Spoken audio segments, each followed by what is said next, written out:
सहस्त्रमुख, भयभीत हो? क्या तुम ये देखने आए हो कि कहीं मैं तुम्हारे मामा भास्कर्ण का वध कर तुम्हें निर्बल ना कर दूं? भय भास्करण की मृत्यु का नहीं है राम, भय तो तुम्हारी मृत्यु का है। कहीं भास्करण तुम्हें मार देता तो मुझे बहुत दुख पहुंचता, क्योंकि तुम्हारी मृत्यु का निमित्त मैं अचंभित था कि तुम भास्करण से युद्ध करने स्वयं क्यों आए। पर अब मुझे समझ आया, तुम मुझ तक पहुंचना चाहते थे। अयोध्या से दूर मेरा सामना करना चाहते थे। यदि तुम मुझसे युद्ध करना चाहते हो सहस्त्रमुख, तो आओ, उठाओ अस्त्र और युद्ध करो।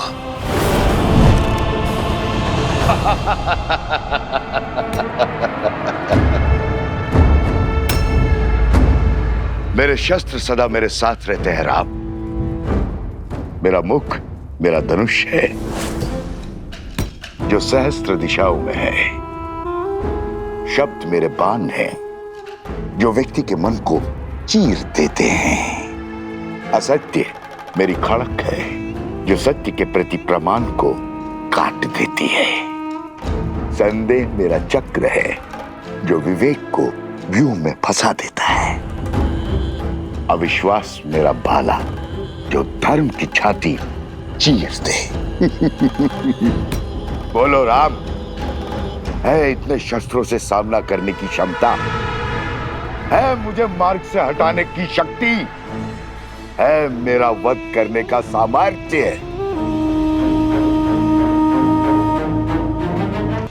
यही भ्रम तुम्हारे भाई रावण को भी था। जानता हूं राम, जानता हूं तुम महान योद्धा हो, पर मैं दशानन रावण की तरह मूर्ख नहीं हूं जो जानता था कि बाहुबल में तुमसे जीतना असंभव है। तुम्हारे साथ इंद्र है, फिर भी युद्ध भूमि में तुम्हारे सामने खड़ा हो गया। जो युद्ध बुद्धि से जीतना था, उसे बल से जीतने की हट कर बैठा। प्रचंड घने वृक्ष सरलता से कट जाते हैं राम, पर मैं सारे जगत में उगने वाली घास हूं जो दिखती तो निर्बल है पर होती अनंत है। मुझे एक जगह से उखाड़ोगे तो मैं सहस्त्रों जगहों पर उग आऊंगा। मेरा खून बहाओगे तो मैं रक्त बीज बन जाऊंगा। तुम्हारे बल से तो मैं परिचित हूं। अयोध्या वासियों का दूषित मन मेरे बल का परिचय है। रघुकुल के सत्य के प्रकाश में असत्य के अंधकार का अंत निश्चित है सहस्त्रमुख। इस राम राज्य की कल्पना सारा संसार कर रहा है, वो अयोध्या में कभी स्थापित नहीं होगा राम। प्रहार करने वाले के हाथ तो रोक दिए जा सकते हैं, किंतु बोलने वाले मुख को नहीं रोका जा सकता है। मैं सहस्त्र रावण अपने सहस्त्रों मुंह से अयोध्या में हाहाकार मचा दूंगा। तुम्हारे मंत्रियों और अधिकारियों में लोभ और लालच भर दूंगा। प्रजा के मन में अविश्वास और संघर्ष का बीज बो दूंगा। परिवार को ईर्ष्या और द्वेष दे दूंगा। राज्य में विद्रोह उत्पन्न करूंगा। धर्म की धरा पर अधर्म के पुष्प कभी नहीं खिल सकते सहस्त्रमुख। तुम्हारे विष की गगरी मेरे नगरी में कभी नहीं छलकेगी, क्योंकि मैं इसी क्षण इसी स्थान पर तुम्हें बांध दूंगा।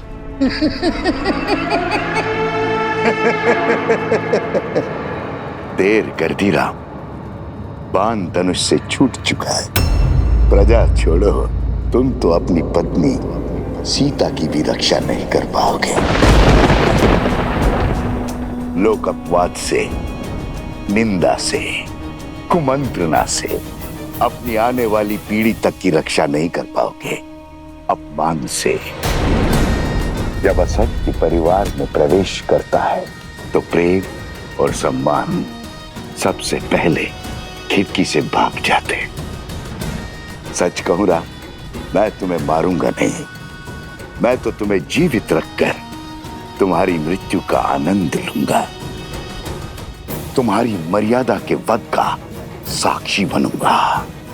जब पूरा विश्व एक सुर एक राग में बोलेगा कि राम की सीता दूषित है, अपवित्र है, चरित्रहीन है।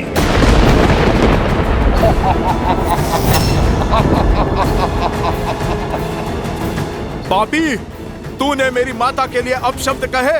हनुमान,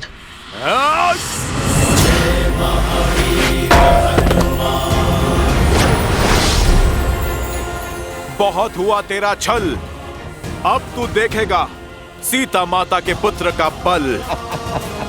तेरा इसी क्षण अंत कर दूंगा मैं, तेरे लोक अपराध का, तेरे भ्रम और तेरे असत्य का। या तो तुम महाबोले हो या महामूर्ख हो वानर। इतना भी नहीं जानते असत्य को जितनी ऊंचाई दोगे वो उतना ही बलवान होता है, उतना ही शीघ्रता से फैलता है स्वयं।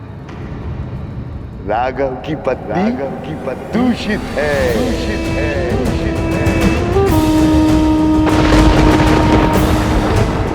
राघव की पत्नी दूषित है, दूषित है, दूषित है।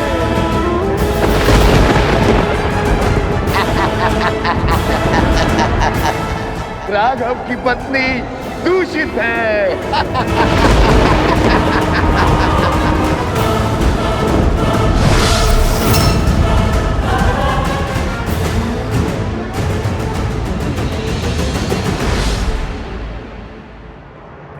सीते,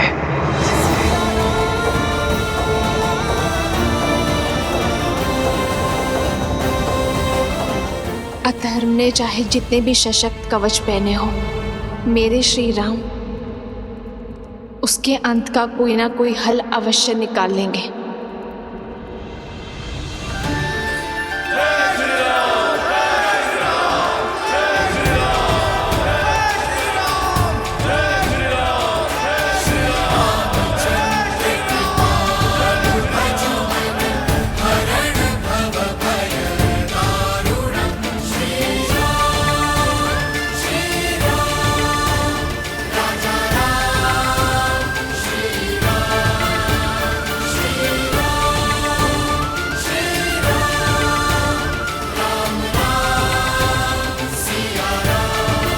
सामर्थ्य की जय जयकार होती है क्या भैया? हाँ, अन्यथा जो हुआ है उसके बाद राम सिया के जय जयकार के योग्य है क्या?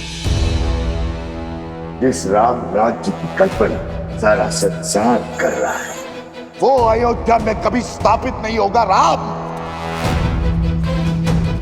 तुम्हारे मंत्रियों और अधिकारियों में लोभ और लालच भर दूंगा, परिवार को ईर्ष्या और द्वेष दे दूंगा, राज्य में विद्रोह उत्पन्न करूंगा। हनुमान, ध्यान रहे, सहस्त्रमुख का उल्लेख अयोध्या में किसी के आगे नहीं होना चाहिए। पर प्रभु, प्रजा को सावधान करने की आवश्यकता है। जानता हूं हनुमान, किंतु युद्ध में विजय के पश्चात प्रजा और सेना केवल उत्सव की कामना करते हैं, अवसाद की नहीं।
वैसे तो राम ने कई युद्ध जीते हैं, लेकिन ये राजा राम की पहली विजय है।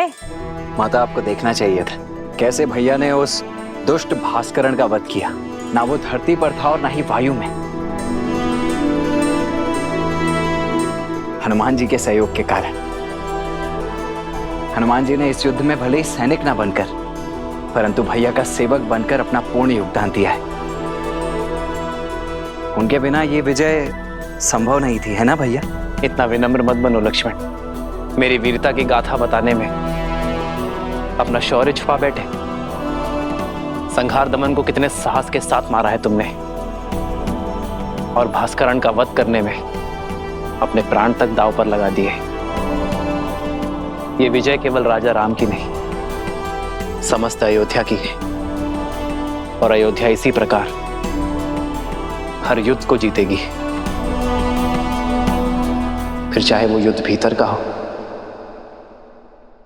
या बाहर का। राम सिया राम सिया राम सिया राम, राम सिया राम सिया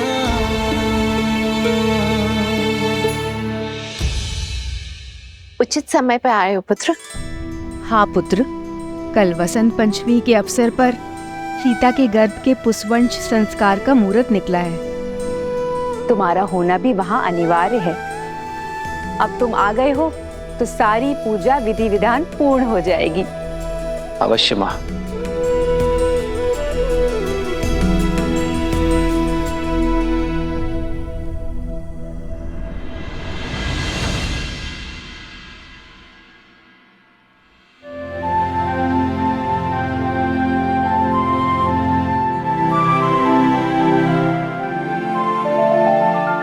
चौंकिए मत,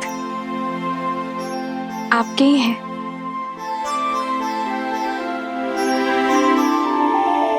कौशल्या माता ने दिए। कह रही थी जिन खिलौनों से पिता खेले हैं, पुत्र भी उन्हीं से खेलेंगे। वैसे राजा बनने के पश्चात आप एक वचन भूल सा गए हैं आर्य। कैसा वचन सीते?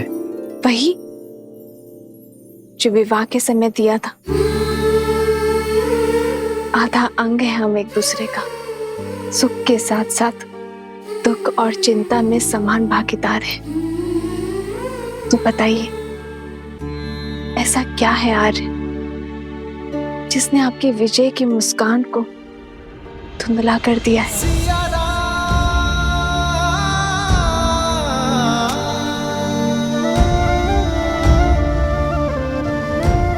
कैसे बताऊं सीते? समय और नियति बहुत बड़ी परीक्षा लेने वाले हैं। आने वाला कल बहुत बड़ी कसौटी है।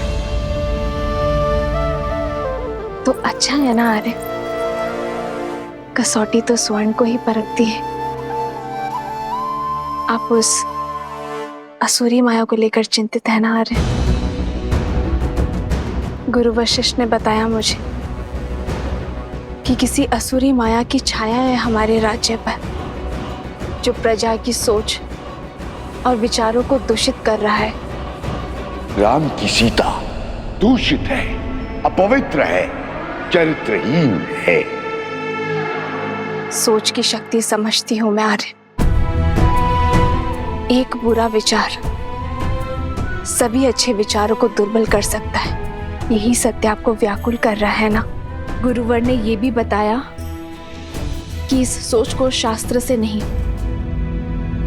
संस्कार से हराया जा सकता है।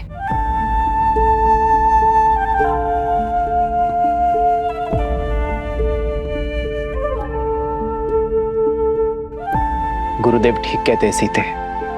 संस्कार की शक्ति ही मन को स्थिर कर सकती है, किंतु यह इतना सरल नहीं होगा। जैसे पके हुए घड़े पर माटी नहीं चढ़ाई जा सकती, वैसे ही एक व्यक्ति के युवा हो जाने पर उसके संस्कार नहीं बदले जा सकते।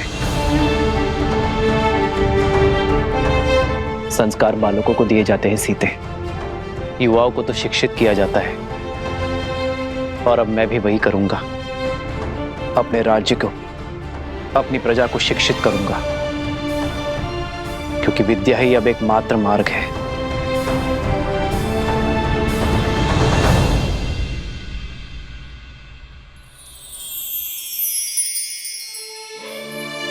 मुझे पूरा विश्वास है आप पर आ रहे। जो आपने ठाना है उसे पूरा अवश्य करेंगे।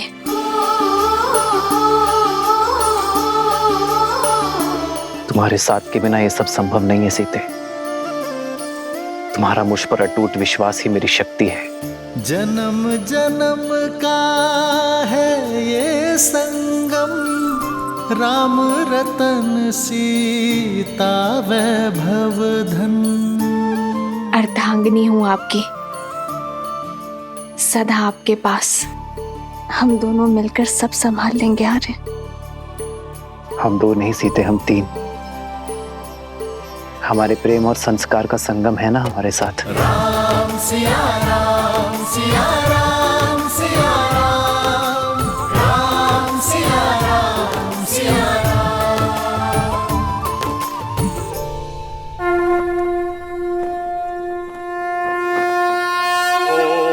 मदव्याः संवृताः पृथ्वी समाश्च विश्वकर्मणाः संवृताग्रहे।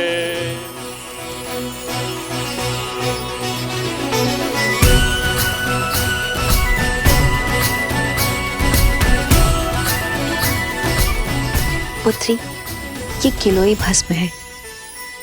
इसे अपने दाहिने हाथों से अपने नाक के ऊपर लगाओ और श्वास के साथ भीतर लो। किलो की ये गंध तुम्हें और तुम्हारी संतान को स्वस्थ रखेगा। मंगल भवन मंगल हारी, द्रवहु सुदशरथ अजर बिहारी।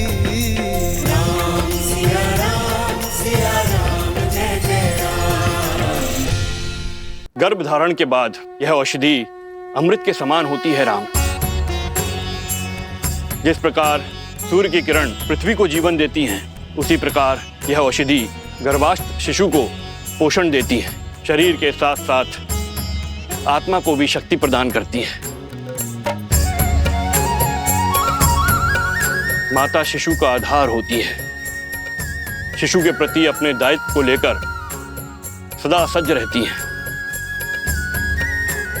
किंतु शिशु और समाज के कल्याण के लिए माता पिता के साथ साथ परिवार के जनों को भी यह आश्वासन देना होगा कि वो गर्भ में पल रहे शिशु को सभी समाज की कुरीतियों से बचाएंगे और उसके विकास के लिए सदैव सहायक रहेंगे।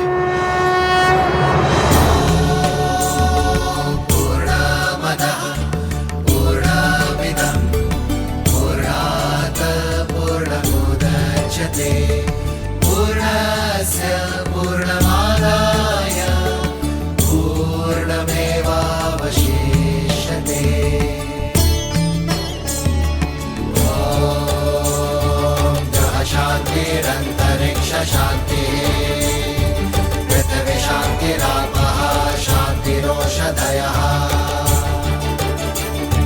शांतिरेव शांतिः साम शांतिरेधि।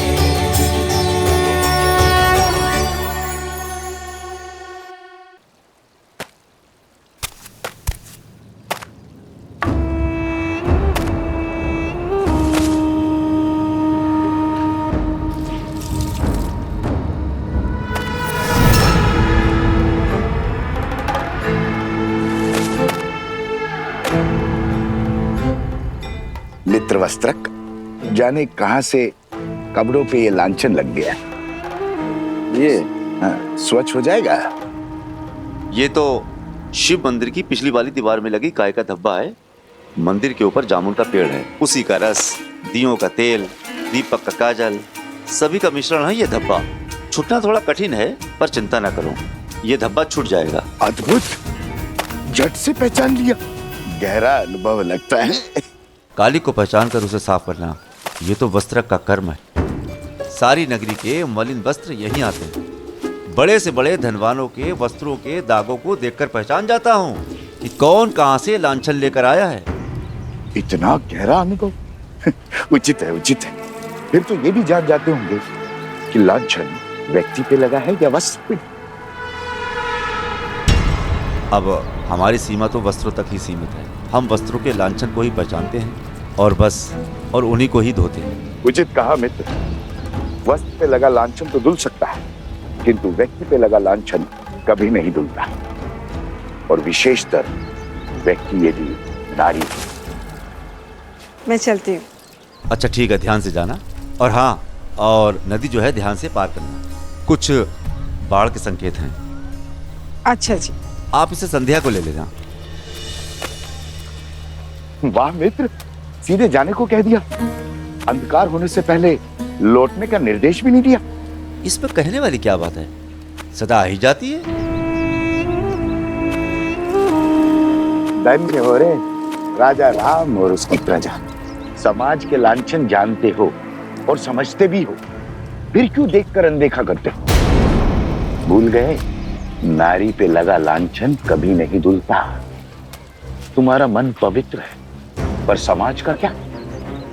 जंगल में मोहर नाचेगा तो कहां देखने जाओगे? अब